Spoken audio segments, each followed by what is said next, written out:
Документацию на рыбу можно? Можно вас еще на минуточку? Я не хочу ни о чем разговаривать. Так тишь да гладь рыбной торговли на улице Нариманова нарушил рейд надзорных органов. Ассортимент большой, вот только нужных документов нет. Продавец только сумел предоставить этот договор. Он здесь идет в качестве арендатора под цели использования складских помещений. Как говорит продавец, эту рыбу он купил и теперь перепродает. Где покупаете? А? Магазин, рыбаки. Не магазин, на рынке. Рыбаки обычные. Ну зачем рыбаки? Они же торгуют рыбой. А документы есть? Никто, что ветеринар? Ну они же стоят, конечно, у них документы есть же, конечно. Уверены, получается, вот в рыбе, да? Что Да, она... уверен, 100%.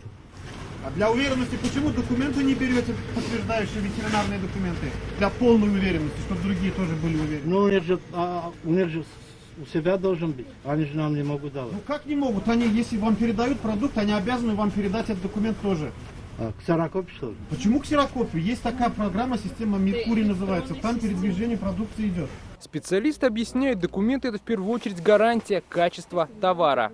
Не проходя эти исследования, соответственно, она попадает человеку. Человек может что-нибудь заразиться. То есть рыба не представляется возможным узнать, что в ней содержится.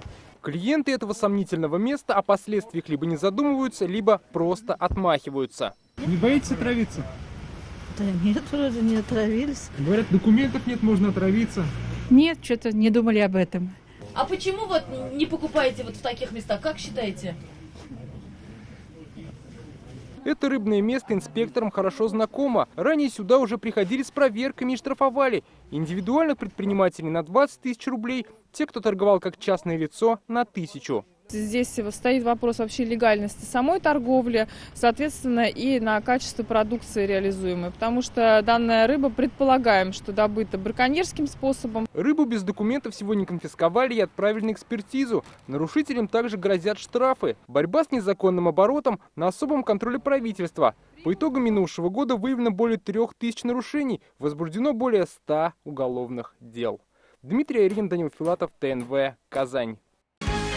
Закажи рекламу на ТНВ. Телефон в Казани 5 705 100.